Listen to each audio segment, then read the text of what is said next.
প্রিয় দর্শক, আসসালামু আলাইকুম। পত্রিকার পাতা এটি শুধু সংবাদ নয়, এটি সময়ের ভাষ্য, সমাজের আয়না।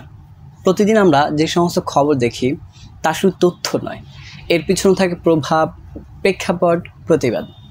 স্বাগত আপনাদেরকে সংবাদপত্র পর্যালোচনা ভিত্তিক আওয়ার ইসলামের বিশেষ অনুষ্ঠান প্রতিদিনের পত্রিকায়।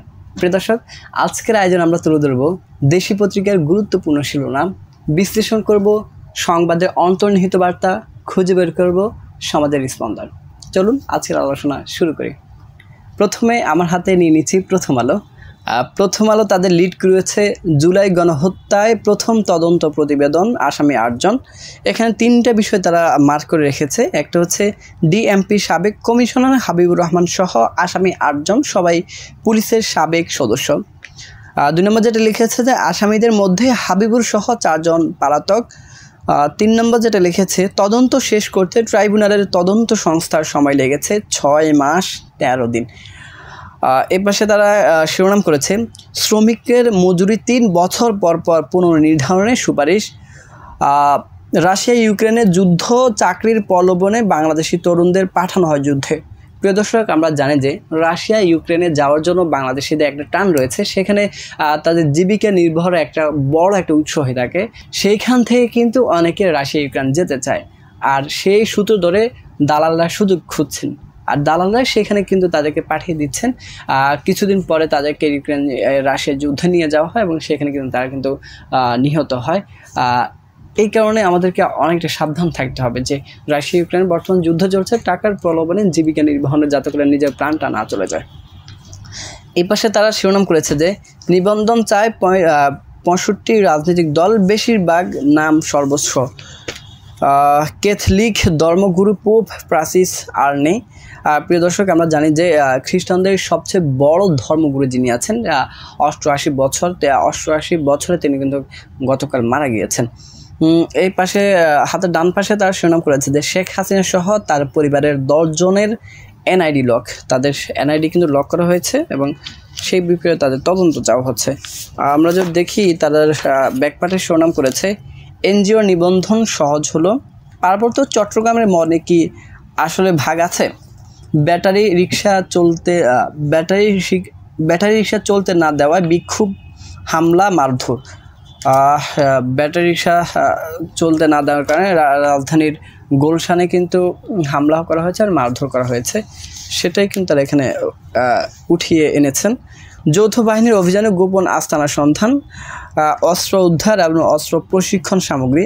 প্রিয় দর্শক, এখানে গতকাল ভোরে খাগড়াছড়ি সদরের পূর্ণচন্দ্র কারবারিয়াপাড়া অভিযান চালানো যৌথ বাহিনীর সদস্যরা, সেখানে কিন্তু অস্ত্র উদ্ধার করা হয়েছে এবং প্রশিক্ষণ সামগ্রী সেখানে পাওয়া গেছে। বিস্তারিত আপনারা এখানে নিউজে পড়ে নিতে পারেন। আবহাওয়া পরিস্থিতি, 3 বিভাগে দমকা হাওয়ায় বৃষ্টি হতে পারে কয়েকদিন। 3 বিভাগের মধ্যে দমকা হাওয়া বৃষ্টি হতে পারে, সেটা কিন্তু তারা বলেছেন এখানে। প্রিয় দর্শক, আমি যে পত্রিকা এখন নিয়েছি সেটা হচ্ছে আমার দেশ। আমার দেশ তাদের লিড করেছে আগে বিচার পরে নির্বাচন, অর্থাৎ আগে বিচার করা হবে, পরে কিন্তু নির্বাচন দেওয়া হবে। সেটাই কিন্তু এখানে একটা বিশেষ একটা প্রতিবেদন তুলে এসেছে। চানকারফুল গণহত্যার চূড়ান্ত প্রতিবেদন জমা, জুলাই গণহত্যার প্রথম প্রতিবেদন, কমিশন সহ 8 জন অভিযুক্ত, হাসিনার নির্দেশেই গুলি ছাত্র জনতার উপর, সেটাও কিন্তু তারা এখানে বলেছে। প্রিয় দর্শক, তারা এখানে লিখেছে যে হাসিনার বিরুদ্ধে হত্যা, গুমের 605 মামলা, অর্থাৎ 605 জন, 5টি মামলা করা হয়েছে গুমের হাসিনার বিরুদ্ধে। এনআইডি লক শেখ পরিবারের 10 জনের। কবে বিচার শুরু হচ্ছে প্রতীত স্বৈরাচার? এখানে একটা সিঙ্গেল কলমে একটা প্রতিবেদন লেখা হয়েছে। এখানে তারা লিখেছে জাহিদুল ইসলাম পারভেজকে হত্যার প্রতিবাদে সোমবার ঢাকা বিশ্ববিদ্যালয়ে মানববন্ধন করে ছাত্রদল। ছাত্রদলের মানববন্ধন শিরোনামে একটা রাজু ভাস্কর্যের সামনে একটা ছবি ছাপা হয়েছে এবং সেই ক্যাপশনে কিন্তু ডিটেল দিয়েছেন। এ পাশে তারা খুব গুরুত্বের সাথে একটা প্রতিবেদন করেছে, সেটা হচ্ছে যে আমার দেশের বিরুদ্ধে 71 টিভি মালিকের মামলা। প্রিয় দর্শক, আমরা জানি যে গতকালকে এই বিষয় নিয়ে খুবই তোড়পাড় হয়েছে। ৭১ টিভি আমার দেশের বিরুদ্ধে মামলা করেছে। মেঘনা গ্রুপের চেয়ারম্যান ও ব্যবস্থাপনা পরিচালক এবং ৭১ টিভির মালিক মোস্তফা কামাল কিন্তু এই মামলাটি করেছেন। আমার দেশের সম্পাদক মাহমুদুর রহমান সহ আরও ৪ জনের বিরুদ্ধে এই মামলাটা করা হয় এবং মামলার আর্জিতে বলা হয়েছে যে বসুন্ধরা গ্রুপের দ্বারা প্রভাবিত হয়ে দৈনিক আমার দেশ গত ১৭ এপ্রিল ১,০০,০০০ কোটি টাকা পাচারে মেঘনা গ্রুপ শিরোনামে সংবাদ প্রকাশ করেছে।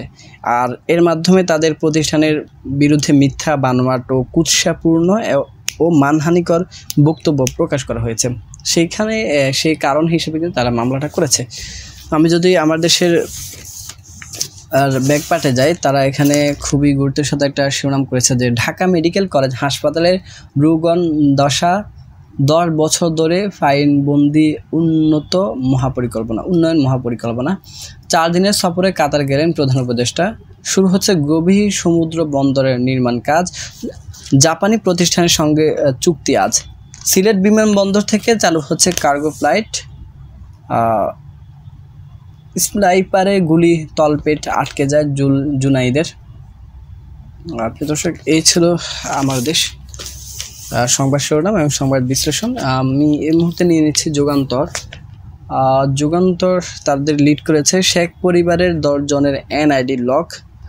তাদের মধ্যে দেখানো হচ্ছে যে শেখ হাসিনা, সজীব ওয়াজেদ, সাইমা ওয়াজেদ, শেখ রেহানা, টিউলিপ সিদ্দিক, রাদওয়ান সিদ্দিক, তাদের ছবি ছাপা হয়েছে মোট 6 জনের। এই পাশে তারা একটা সাক্ষাৎকার ছাপিয়েছে ডক্টর আসিফ নজরুলের। শিরোনাম করেছে যে জাতীয় সংসদ নির্বাচনের টাইমলাইন, ডক্টর ইউনূসের কথা বিশ্বাস করতে হবে। গণহত্যার দায় হাসিনার। চানকারপুর 6 হত্যার পূর্ণাঙ্গ তদন্ত। চানকারপুরে আমরা জানি যে 6 হত্যা হয়েছে এবং সেখানে কিন্তু পূর্ণাঙ্গ তদন্ত করা হয়েছে এবং ওই গণহত্যার দায় হিসেবে শেখ হাসিনাকে দেখা হয়েছে।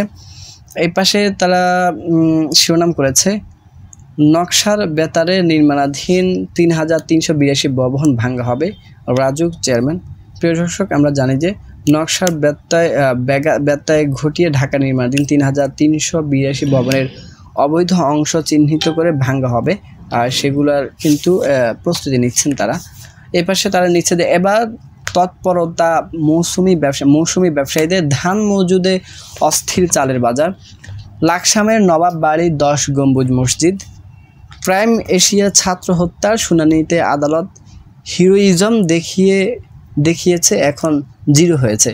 দর্শক, আমরা জানি যে প্রাইম এশিয়া বিশ্ববিদ্যালয়ের শিক্ষার্থী জাহিদ ইসলাম পারভেজের হত্যায় গ্রেপ্তার ও বিচারের দাবিতে সোমবার শিক্ষার্থী ক্যাম্পাস বিক্ষোভ হয়েছে এবং তাদের আদালতে যে কারণটা দেখা হচ্ছে যে বান্ধবীদের কাছে হিরোইজম দেখাতে কিন্তু তারা মূলত পরিকল্পিতভাবে হত্যা করেছে এবং যার দায় কিন্তু তারা জিরোইজম হয়েছে, সেটাই কিন্তু এখানে তারা লিখেছেন।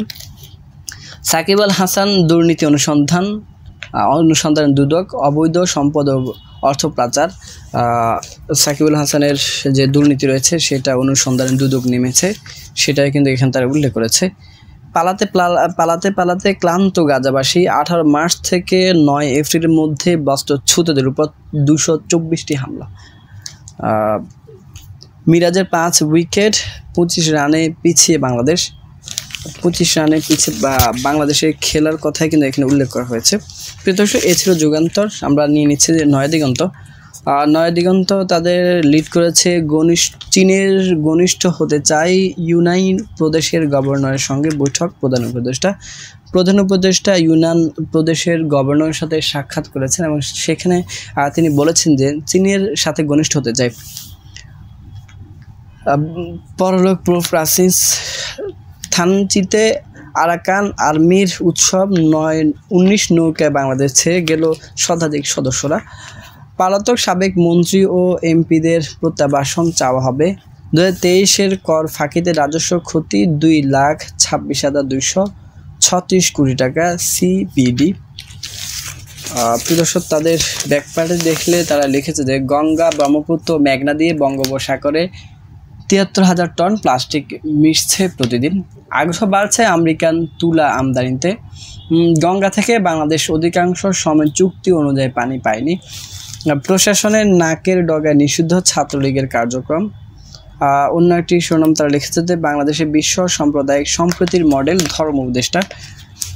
প্রিয় দর্শক, এই ছিল নয়াদিগন্ত।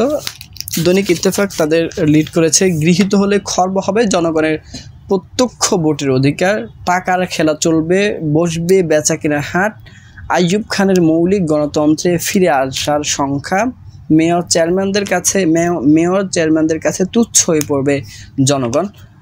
এ পাশে তারা লিখেছে যে আমরা চীনের খুব ঘনিষ্ঠ প্রতিবেশী হতে চাই, চীনের সঙ্গে সম্পর্ক গভীর করতে বাংলাদেশের অঙ্গীকার পুনর্ব্যক্ত করে ইউনাইনের গভর্নরকে প্রধান উপদেষ্টা এই কথা বলেছিলেন। এদিকে তারা লিখেছেন যে প্রাইম এশিয়ার শিক্ষার্থী ফারবিজ হত্যা মামলায় 3 জন 7 দিনের রিমান্ডে, দ্বিতীয় দিনে রানা মিরাজের স্বস্তি, শেখ হাসিনা সহ পরিবারের 10 সদস্য এনআইডি লক। এ পাশে তারা খুবই গুরুত্বপূর্ণ কিছু ছাপা হয়নি। প্রিয় দর্শক, আমার হাতে যে পত্রিকা আছে এখন সেটা হচ্ছে আমাদের সময় এই মুহূর্তে আমার শেষ পত্রিকা।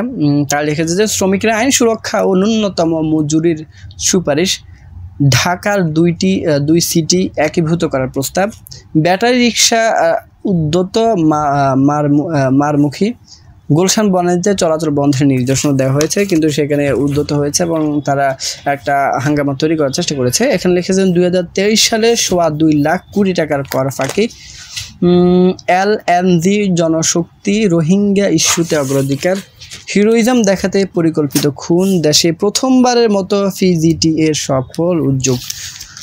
প্রিয় দর্শক, তাদের পর ব্যাকপ্যাড লিখছে 3,500 কোটি টাকা ঋণ অনুমোদন, বিদেশি বিনিয়োগ আরও নিম্নমুখী। প্রিয় দর্শক, এই ছিল আমাদের সময়। প্রিয় দর্শক, এই ছিল সংবাদপত্র পর্যালোচনা ভিত্তিক আউর ইসলাম বিশেষ আয়োজন প্রতিদিনের পত্রিকায়। প্রতিদিনের মতো আজকে এখানে শেষ করছি।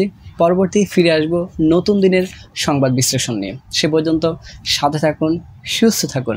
আল্লাহ হাফেজ।